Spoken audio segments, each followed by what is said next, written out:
In the third cave at Qumran, a copper scroll was found. It is a list of treasure sites. It lists a place name and describes where a certain kind of treasure is hidden, and it says what the treasure is. Josephus makes it clear in his discussion of the uprising against Rome from 66 to 70 and on to Masada in 73 that the Romans tortured the temple treasurer and found out the hiding places of the temple treasure. I think you won't find much. The Romans were very persuasive and extremely covetous.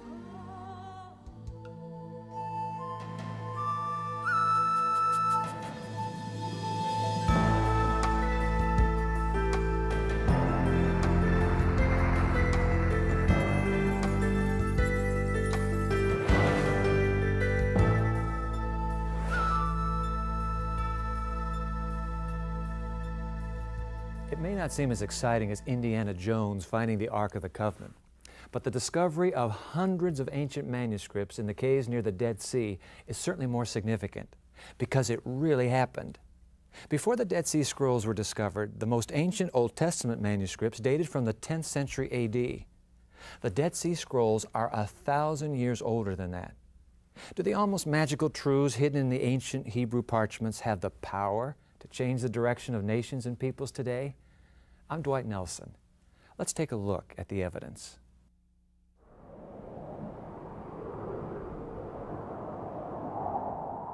There are lots of stories about how and when the scrolls were first discovered.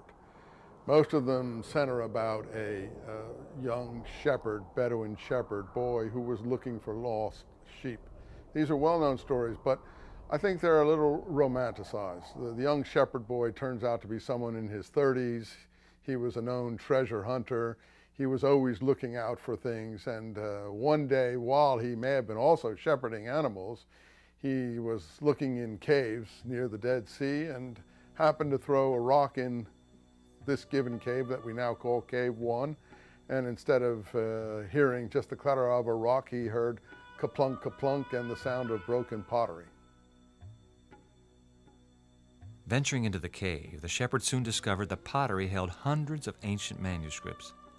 Anxious to capitalize on his find, he quickly sold the scrolls. Once in the hands of scholars, it was soon realized that these tattered documents may shatter the foundation of the world's most dominant religion. The public at large only thought that the scrolls were found in 47 in Cave 1, because those scrolls were immediately publicized, went into, after the founding the State of Israel, a special museum was built to house them called the Shrine of the Book. And the public thought that was what the scrolls were. But no, over the next decade, 10 other caves were found. An international team was established by the Jordanian government to oversee those scrolls, since it, as a non-Christian Jewish monarchy, didn't feel particularly interested in these scrolls. So what happened was these scholars, owing to a different mix of motives, held back the publication of these scrolls. People who were in the inner sanctum said to peers, "Let's go slow till the crazies go away." Now, the issue of the crazies going away has to do with the issue of how the scrolls affect Judaism and Christianity. There was a famous left-wing writer who, his name was Edmund Wilson. He wrote for the New Yorker magazine a series of articles on the Dead Sea Scrolls in 1954. And he began to suggest that the scrolls had something could throw light on the origins of Christianity.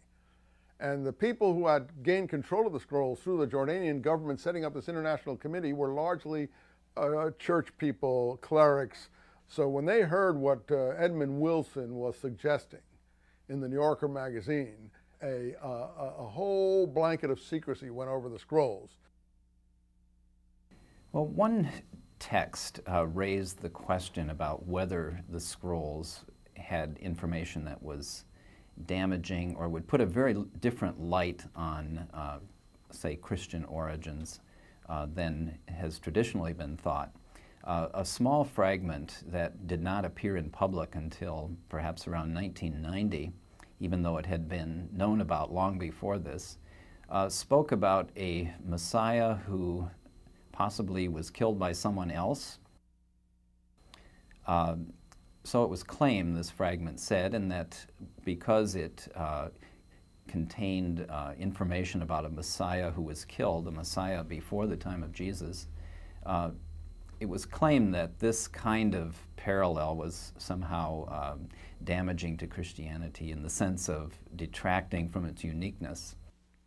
According to mainline scholars, there's nothing here that would affect the faith of the faithful, and that the scrolls do not contradict or upset any of the religious materials that we presently have. According to opposition scholars, just the opposite is true, that there are materials in the scrolls that seriously call into question the kind of messianism portrayed in the documents that we are familiar with and know as the Gospels. If Jesus were alive today, and there were things done or said in his name that were not his, he would expect you to find this out.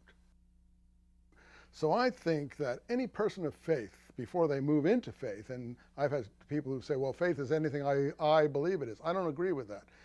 Faith should be based on something solid, on a rock if you like, and I think that the modern person wants to look into this and be challenged and find out what in fact recommends itself to his faith and what he may find as different from his faith. This is Hello Channel. Come learn English as you watch TV. It will change your life.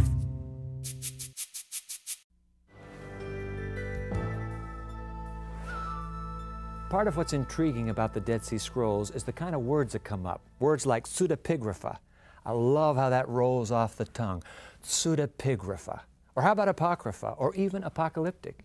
Each of these words is used to describe various scrolls that relate to the Bible but are not necessarily included in it. While they may not have made it into the Bible, they were obviously considered important enough to be laboriously copied and carefully hidden from invading armies. Who were these people who took such great care to copy and protect the scrolls? The scrolls were found in Qumran, located on the northwest shore of the Dead Sea, 15 miles east of Jerusalem. Nothing more than sand and mud bricks now, Qumran may have been a permanent settlement for a radical Jewish sect. The residents of Qumran, according to most scholars, were a small group of the party that we call the Essenes, one of the three major Jewish groups back in the time of the scrolls.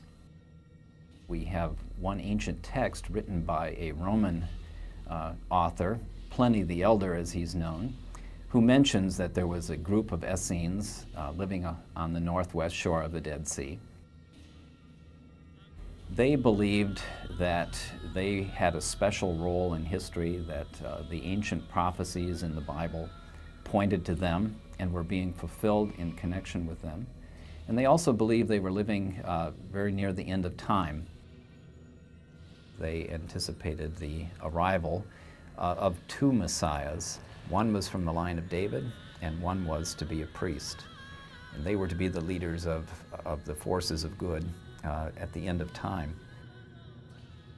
Now, the Dead Sea Scrolls present a situation where they are in camps, wilderness camps, following a regime of extreme purity, waiting for the heavenly host that will join them under the leadership of the Messiah in this final apocalyptic war against all evil on the earth.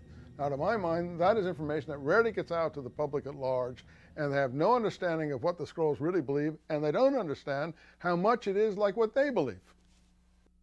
As more and more of the scrolls have been translated, the concept of divine inspiration, that everything written in the Bible is the exact Word of God and not the thoughts of man, has been challenged and cast in a new light. You have in the Dead Sea Scrolls the confirmation that the Bible, as we have it and know it, is fairly accurate.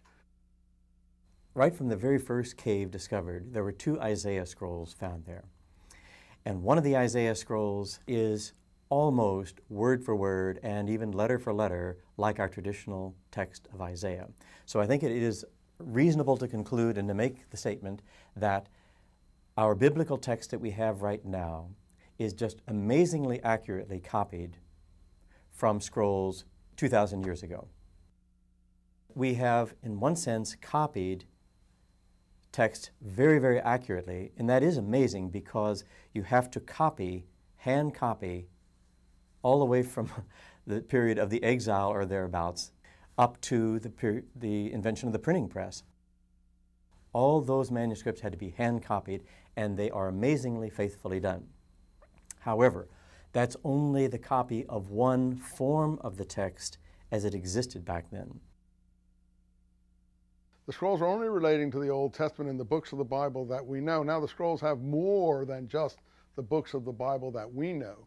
There's about 300 or 400 other books that relate to the literature of the scroll community itself that we call the extra biblical material or the sectarian material, because these are books never seen before, or in some cases books we've known about from other sources like Enoch or the Testament of the 12 Patriarchs or Jubilees or things like that that the scrolls are very strong on, things that were called apocryphal literature.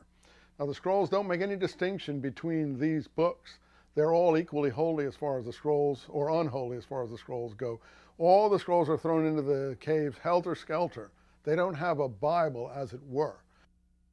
Until 1947, we saw the biblical text as unique, single, uniform, as they call it, a stabilized Hebrew text. But now we can show we've got documentary evidence of differing literary editions of over half of our Hebrew Bible books. We have many copies of books of the Old Testament or Hebrew Bible among the scrolls. Sometimes we have multiple copies of individual books, and they don't always agree precisely in their wording. We have different copies of the book of Jeremiah, and we have evidence that the people of the scrolls knew of a much shorter version of the book of Jeremiah than is printed in Bibles today. All of this has been studied a great deal by the scholars of the Bible, of the text of the Bible, and it's evident that there were different editions of many of the books in the Bible that were circulating among Jewish people in the last couple of centuries BC, in the 1st century AD. These different copies show us that the texts of these books continued to develop. They had been written long before this, and of course had been copied for many years, but they continued to develop and took on somewhat different forms. This complicates efforts at trying to understand and explain how theories of inspiration and revelation really work out in practice, because where do we see the act of revelation? Where do we see the act of inspiration? Is it confined to the original, if we can get the original, or does the inspiration continue in the lines of translators and copyists and things like that? It's very difficult to understand, but I think the more we look at the biblical scrolls in general, the more we would have to see that inspiration is spread out much more broadly than we had earlier anticipated. Because the Dead Sea Scrolls are so old, just about all of the material they contain has to do with the older part of the Bible, the Old Testament. But do they shed some light on our understanding of the New Testament and add to our knowledge of Jesus? So far as we know, no Christian text or New Testament text has been found among the scrolls, despite claims that have been made that there are a few fragments of them. There were some claims made that there were perhaps a version of the Gospel of Mark because some Greek fragments were found. This was claimed in the 50s by a Spanish researcher. Most people don't think that those Greek fragments do represent Mark. And in my personal view, Mark has such a different ethos than the Dead Sea Scrolls. The scrolls, while they were written by Jewish people, they are Jewish texts, have nevertheless had quite an influence on the study of the New Testament, simply because they tell us so much about Judaism at the time that the first Christians and Jesus lived. Many people base their faith on the Bible, Jesus Christ. Well, the scrolls tell them what was going on in Palestine at the time their faith was being set forth. One of the things that's really fascinating about the scrolls, how they illumine our knowledge more than we had before, is that they show us documentary evidence now of a prior period in the history of the biblical text where we could only speculate. The scrolls are a time capsule to the past. The scrolls are something that have been placed in caves and untouched for almost 2,000 years and give us almost a living witness without editorializing or the retrospective imposition of historical consensus on data right from the time of Jesus. We know much more about the world in which Jesus and his disciples lived in Judea and in Galilee. I think some references in the New Testament become clearer as a result of this. The Dead Sea Scrolls provide written records of a period of history for which other documents are very scarce. Because of that, they give us a key to understanding society at the time early Christianity developed. Dr. Peter Flint has seen, has touched, and has read the original manuscripts.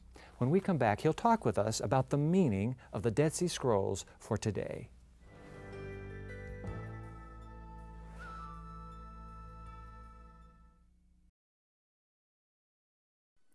Learning a new language can be difficult and discouraging, but it doesn't have to be.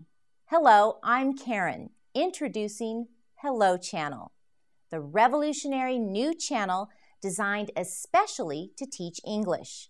If you can speak English, the future is open for you, since speaking English means greater opportunity and higher paying jobs. By watching Hello Channel, you are immersed in this valuable language. You'll hear the words being spoken. You'll see the speakers' mouths when they say the words. You'll read what's being spoken in large, clear subtitles. And you'll speak out loud, practicing what you have just learned. There is no better or faster way to learn a language than total immersion. Hello Channel does exactly that. There's programming on every level so you can watch the shows that are just perfect for you. Whether you've spoken a little English, a great deal of English, or none at all, the Hello Channel has something for everyone. Join us for a convenient, affordable, and fun way to shape your future. There's so much in store for you if you'll just say hello. Get ready for a fascinating interview with the man who wrote the first book on the Dead Sea Scrolls in the new millennium, Dr. Peter Flint. Welcome to The Evidence. Thank you, Dwight. Title of that book, The Meaning of the Dead Sea Scrolls. You've been living with the scrolls for years. In fact, I have here the book you collaborated on, one of the three editors, the Dead Sea Scrolls Bible, where you translated the biblical portions of those ancient scrolls.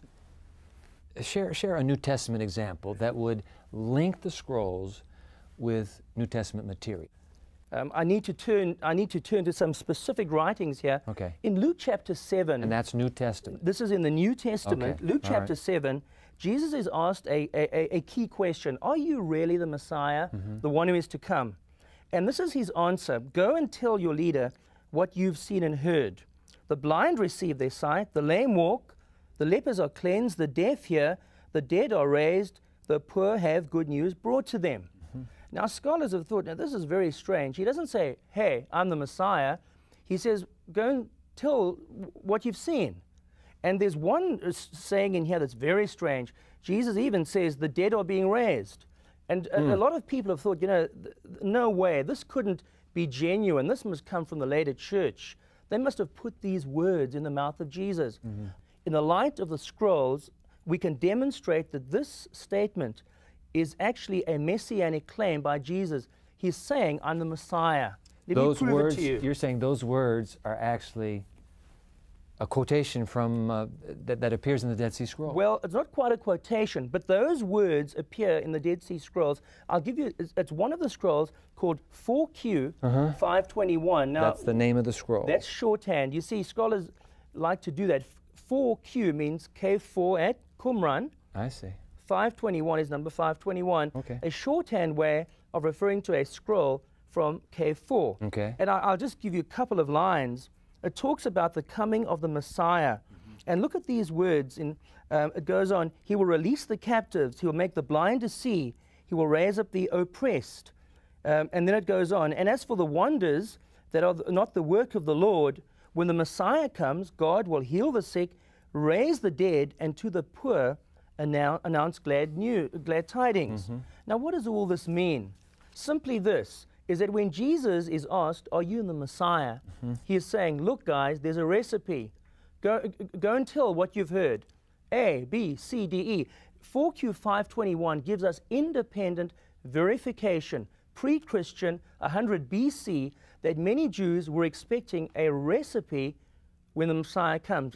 A, B, C, D, E. We see it there, and it's repeated in the New Testament 100 years later or more, showing that Jesus must have talked like that because other Jews thought that way. So this shows us that our faith is historic, it's ancient, that many of the things we believe are reliable and are not just modern inventions. The way I like to put it is the scrolls help the thinking man or woman look at the faith and come to conclusions. Even without the Bible or the church, you can look at the scrolls and find that the faith is reasonable and makes sense and is life-giving.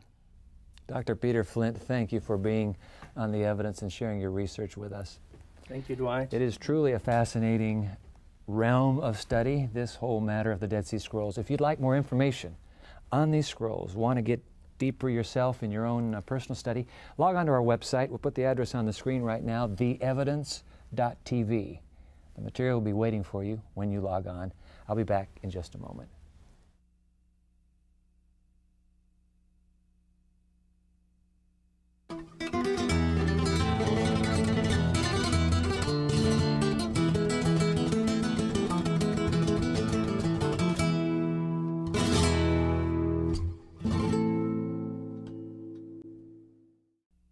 The Dead Sea Scrolls have it all: drama, intrigue, politics, religion, secrecy, history, prophecy. It's all there, not only in the ancient texts themselves, but in the incredible stories surrounding them and their impact on the scholarly world. But for now, the question is, what do they mean for the rest of us? What they mean to me is that God doesn't ask us to suspend our intellect or reason to believe in Him. He doesn't ask us to trust in the Bible blindly. On the contrary, in an age where the Bible has faced such scrutiny regarding its origin, its credibility, and its reliability, the discovery of the Dead Sea Scrolls and the way that they affirm the integrity of the Old Testament texts go a long way in supporting the accuracy of the Hebrew Bible. The Dead Sea Scrolls, in many ways, answer probing questions regarding the credibility of the Bible. Do the Dead Sea Scrolls prove that the Bible is the Word of God? I can't say that they do. Do the Dead Sea Scrolls even prove the existence of God? Again, I can't say they do. Do the Dead Sea Scrolls prove that the Bible is an accurate portrayal of the ancient history it tells about? I can't say that they do. But what I can say, and I can say it most emphatically, is that they prove that the Bible we have today is very much like the Bible that was read thousands of years ago. The concepts expressed by the writers have been preserved for all these years. And that, to me, is something of a miracle itself. For The Evidence, I'm Dwight Nelson.